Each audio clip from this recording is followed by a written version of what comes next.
Welcome to the absolute grand finale and last session of Opti201, a little bonus content that is optional for certificate purposes, but is still really, really cool. There are a couple things that I want to share that I'm really excited about and that really combine the power of machine learning and optimization. I definitely want to make sure that everyone gets some information about this at this point. So um, the two things I'm going to really focus on are what we call the Gurobi machine learning package, which I mentioned a little bit before, and something that's somewhat new for us, and an expanding library of what we call OptiMods, and I'll get into the details of that in a little bit. But the one thing that I do want to mention that I'm not going to dive into a lot is an open source Gurobi sponsored package called Gurobi Pi Pandas. So if you are a Pandas user, and a lot of people are, and you want to get into optimization modeling more, or wish that your optimization modeling would do more Pandas like things, then here you go. This is an optional wrapper to connect Pandas with Gurobi Pi, so it enables users to easily and efficiently build optimization models with data frames and series, read back solutions, and actually sort of do some model building that's a little bit more Pandas like. So it's a really great option if you are a Pandas user and want that in your optimization modeling. So what is Gurobi machine learning? I was just talking about it. It is an open source Python package that allows you to embed trained regression models into a Gurobi Pi model that's solved by the Gurobi solver. So we have a couple really cool logos that we mentioned here: scikit-learn, XGBoost, Keras, and PyTorch. These are all frameworks that are supported by this one single package. If you're someone who changes models a lot and likes to test and stuff like that, and one time you're using something in sklearn, then back to XGBoost, and then so on and so forth, this package has the flexibility to sort of keep up with you. So how are we going to illustrate this Python package? Well, we developed a price optimization example that is all about selling avocados. So what's the right price in order to maximize your profit? So a little bit of background on the problem. Avocado sales is about a $2 billion industry in the U.S. So let's say that you supply avocados in the U.S. You're part of this. How do you decide the right price of an avocado, and how much do you supply to each region in order to maximize your profit? So what we're going to do is we're going to use data available from the Haas Avocado Board with machine learning and with mathematical optimization to help us decide these things, again, to maximize our profit. So now let's dive into our price optimization example. What you see here is actually part 2 of an avocado pricing and supply example using mathematical optimization. I sort of just went through at a super high level the problem description, and what part 2 does is it's essentially the same problem as part 1. The first part, we used an ordinary least squares regression model to establish the relationship between price and demand using the avocado data. In part 2, that we have that we use a scikit-learn model and the Gurobi machine learning package to embed that relationship into an optimization model that will then sort of optimize using that more complex relationship, and not something that's just a general ordinary least squares regression, as well as considering all the other constraints and everything that we have for the problem.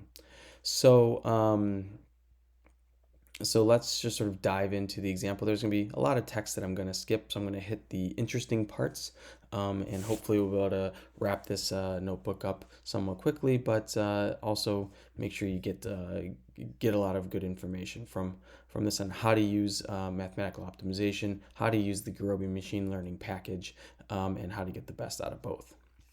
So we're going to load packages and prepare the data. So we always have our pandas, we have our NumPy, we have our matplotlib, and so on and so forth.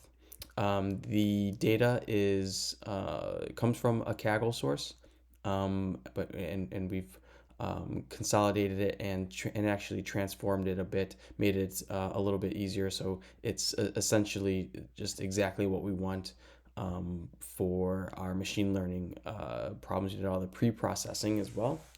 So that's what we have here. We can get a quick look at the data. We have, a date. We have the units sold. I believe that may be in millions. The average price, the region, the year, the month, and we also have added a feature for whether or not it is a peak season indicator. We see some total US lines in here, so we want to get rid of those because we want to do this prediction regionally. So we define our regions, Great Lakes, Mid-South, so on and so forth. And we also define our peak and drop the date column. So as with all good data science projects, you can start with some visualization. So this is a scatter plot of the price and demand relationship, colored by region. So we can see that some regions are more susceptible to decreases in demand given increases in price than others. Some people just buy avocados no matter what. Some people are like, some areas, pardon me, are more of like, yeah, that's a little too rich for me. I'll pass and get something else. So this is a good way to sort of see what the overall relationship looks like, and to sort of maybe overall assess the, maybe maybe a straight line least squares regression is a good fit for this, because in some instances it might be. You can see some of the maybe particular regions sort of fit that nicely, but maybe other ones not so much. So we're going to then predict the sales. So we're going to use sklearn, do 70% training, 30% testing, all of the typical process. If you're a data scientist, you've seen this a bazillion times. We are going to use one hot encoder for the region as well, and apply some standard scaling for price as well. And this is these next few cells are building the pipeline, the ML pipeline, and defining some cross validation and printing out the cross validation scores for a linear regression model, just to sort of give us a sense of how well linear regression would do. And linear regression does a pretty good job. I'd say you don't see too many 0.9s out there in the world, but yeah, overall quite good. And we get an R-squared value of our test set of 0.91. So low variance across the cross validation sets. A test set that sort of mirrors the R-squared above. So things seem pretty good, pretty stable. So we fit to the whole data set. And let's look at how well our regression model actually fits a particular year. So we have multiple years and we have units sold and we have the price. But let's pick a particular year and see how the regression model holds, just visually. And overall, there are some regions where the fit is quite nice. Let's see, Mid-South isn't so bad, Great Lakes not so bad, Northeast not so bad, South Central, we have some issues. Same thing for West. It's essentially, there are a few regions that have more of a curvature than others. Northern New England, not great at all. So we see that we have some issues. And again, one simple solution would be to fit a regression model for each individual region, and that may provide some improvements, but we're going to sort of keep everything in one data set because we'll just want to sort of see how it works from region to region with one machine learning model. So now that we have our regression model, or we have a regression model, let's build the optimization model. So we got to build our input parameters so that we have demand, we have an availability of avocados, we have a waste cost, a transportation cost, minimums, maximums for price of avocados, minimum and maximum for the number of avocados allocated to a region. So you may say, why would you have a min and max price, min and max allocation? We do want to sort of stay within historical norms. So we don't want to be, we don't want to go too far for either one of those values. So let's prepare our data as well. So we have we have the year, the amount of supply, whether or not it's a peak season, waste cost, transportation cost, so on and so forth. So let's put all of this together into one happy data set to tell us what our costs, min, max, prices, and everything is for each region. So now let's install and import Gurobi Pi. And we do need to create a data frame for our predicted features. And we want to do this as part of the process of using the Gurobi machine learning package. We'll come back and use this shortly. So we want to build a data frame for the features that we want to use in our prediction. So our decision variables for the optimization problem is the price. X is the number of avocados supplied for each region. S is the number that is sold. Again, sold and supplied may not be exactly the same because we have a fixed number of avocados that we're going to use. So there could be some waste. U is the unsold or wasted. So there we go. And D is the predicted demand. So it's a pretty easy model to set up. So and again, one thing about this particular notebook is if you are trying to use this without a full license of some sort, it won't work. I'm using a web license because the problem gets large when using some of these machine learning models. So if you are just hoping to try and use the pip install license, it won't work for a lot of what I'm about to do in a little bit. Just so a reminder there. Let's look at our one of our decision variables for price. So we see what it looks like when you print a Gurobi Pi variable like this. We want to add our supply constraint, saying that we need to use exactly B avocados. Adding the constraint to define the sales quantity, where the sales quantity is the minimum between the allocated quantity and the predicted demand.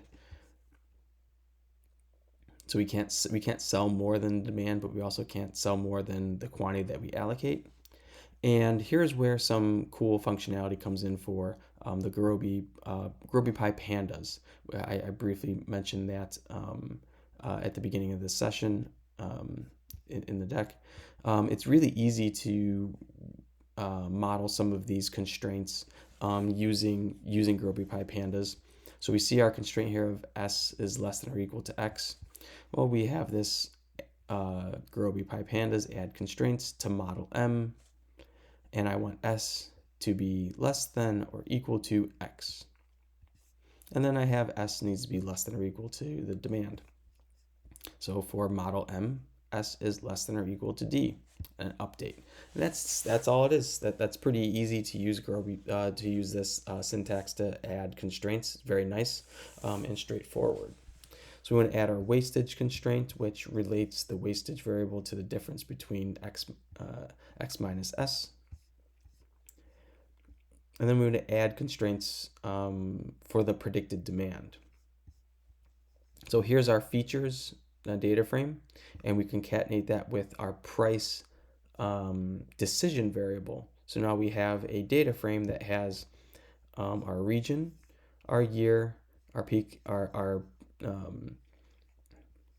these are fixed features and fixed decisions in our optimization model. We can't choose the year, we can't choose whether it's peak or not, so these are fixed. But we can choose the price. Excuse me. We can choose the price, so this is one of our decision variables. Or this is our decision variable that's in our data frame that we're going to use as a feature for the predictor. So now we just we add a predictor constraint by using just this function right here. And here's how easy it is. We add predictor constraint to model M.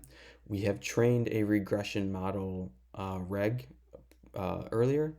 We're going to use these features that we just defined above. And what comes out, the output of this is a decision variable D. So what is the output of this? The output of knowing whether it's a peak season, the year, knowing the price and the region is the demand. So that's what's coming out. So we can print some stats and see what happens to our model when we add all of this stuff, and not too much. We add was it about 88 variables. Add 24 constraints, so we're really not doing much to our problem. So adding just a little bit. So this, again, we're using a linear regression model that we were sort of using in part 1 of this problem. Here's our objective. This is a quadratic objective. So we are multiplying decision variables together. So that is an important thing to know. We are multiplying price by demand, but it's the price times what we sell minus the cost of the waste times what we waste minus what we transport, the transport cost times what we the amount that we transport. So again, X and R are a little bit different, or excuse me, X and S are a little bit different. X is the amount that we allocate. We may not sell everything that we allocate because there could be wastage. So we fire up the solver, say we have a non-convex parameter to be 2. That's one of the things that needs to happen here since the objective is quadratic. It solves quite quickly. We get a solution, and it took about less than a second. So now let's look at the solution by storing it in a pandas data frame. So using Gurobi pandas, it's easy to export all of the information into things like series and data frames, so we can see what the price is for the optimal prices, and then also look at things like the historical max and how much was allocated, sold, and wasted in the optimal decision, and what the predicted demand was. So you can just get a full view of what's going on. Now, that may be thinking, that's great, cool, but why did we use regression? Why don't we use something else? Let's use something else. So we're going to change our pipeline to use a gradient boosting regressor. So a lot of this is just the same stuff as before. Let's split, test, train, cross-validate, all this sort of stuff. Let's check the R squares. Let's see everything's stable and everything's good to go. And it is. So we want to update our predictor constraint to be something that has to do with this gradient boosting model as opposed to the linear regression. So we remove the old constraint. We add a new constraint using the exact same code because we replaced the regression object with the gradient boosting one. So again, adding to model M, regression object reg. The features are right here, and storing that as D. Print stats. Now let's see what happens to our model. And okay, we added a lot of variables. We added almost 7,000 variables. We added almost over 800 constraints. This is why we needed a full license as opposed to the pip install license, because that is 2,000 by 2,000.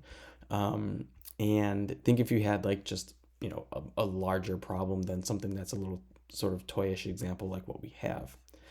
And I've seen, depending on the parameters that you set for this gradient boost, the number of estimators, the leaf nodes, things like that, that can also expand this as well. And if you're interested to know how all of this works sort of a little bit behind the scenes, the documentation is great. So you can dive into that as well. So with the new model created, let's resolve the optimization problem and extract the solution. So we updated everything. Let's optimize. Let's look at our solution and again, do the same thing that we did before. Whoops. So we optimize and extract. So this takes actually a little bit longer to solve. This is, I think, about 7 seconds to get the solution. It says right about here. So it took a second, or 7 seconds to be specific. But let's look at the solution. And what we have is something that's not great. All of our prices are super high. Everything's at this $2 max outside of one region. So what that tells me here is that there may be some issues with our machine learning model and what the prediction is. So let's take a look at what happens. Whoops, I printed that twice. If we take a look at a visualization here, we see that some of these fits are pretty good. South Central, quite nice. West Plains, pretty good. But there's some definite Great Lakes, Mid-South, where the tail of the curve here is not being picked up. So we see that maybe what we need to do is we need to increase we need to change the machine learning model in order to get more to get more influence of these points down here, because essentially it's saying that no matter what in Great Lakes, no matter what I charge, what the price is, I'm going to sell about 3.5 million units. And that's definitely not going to be the case. There is no asymptotic sort of decrease that you sort of see in other regions. So that's a little bit of an issue. That's something that you can improve the machine learning model to sort of pick up on. So that is all I have for now for this one, and we're going to move on to an OptiMod. All right, that was a pretty long example going through a pretty complicated problem, but I hope that showed the power of Gurobi machine learning. So now let's switch gears to Gurobi OptiMods, which again is another open source package that is Gurobi sponsored. But what this one is all about is one of the common hurdles for optimization modeling is it does take a while to build up a skill set, and sometimes you just want to use something now. And part of what makes machine learning so attractive to use and was responsible for why it became so widely used is that it was very easy. You just have your data in a certain format, you develop your features, and then you just plug it into a function and everything else just sort of happens for you. So that was sort of the inspiration for OptiMods, was let's take some very popular and commonly used optimization models and functionalize them so that you just have to put in data in a certain format and very intuitive format for the problem, and then that's all you need to do. You don't need to worry about any optimization model building. The optimization is handled behind the scenes, and you get your optimal solution as an output. So it's a really great set of problems that we can solve, and some of them are very popular in the data science world. One of them you can see in the top row middle is least absolute deviation regression. That's something that you can do with mathematical optimization, but also things like optimal power flow, mean variance portfolio optimization, min cost flow, workforce problems. And the one that we're going to talk about a little bit is what we call about maximizing the Sharpe ratio. So let's dive into that example right now, and we're going to see how easy it is to use an OptiMod to maximize the Sharpe ratio. And again, all of these other problems are just as easy. So you're going to see how easy it is to see what the data needs to look like, how you need to input your arguments, anything like that, and then boom, all the optimization is done for you. So let's dive into that example. How easy it is to use some of the Gurobi OptiMods. by seeing how easy it is to maximize the Sharpe ratio. So let's dive into the problem. So we're going to use some real world data from Yahoo Finance. So we're going to install that. We're going to install OptiMods and the Yahoo Finance package, and we're going to to sort of see at a more simplistic way what we need to use as inputs for this. Each of the OptiMods comes with like a sample data set, so you can see very clearly the form of the data that you need to have as inputs.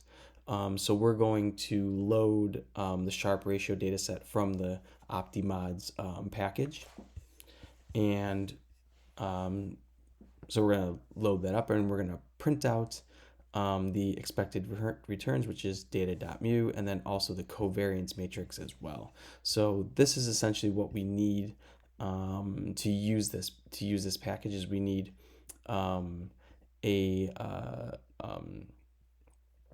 a vector of expected returns as a percentage and a covariance matrix between each of the assets.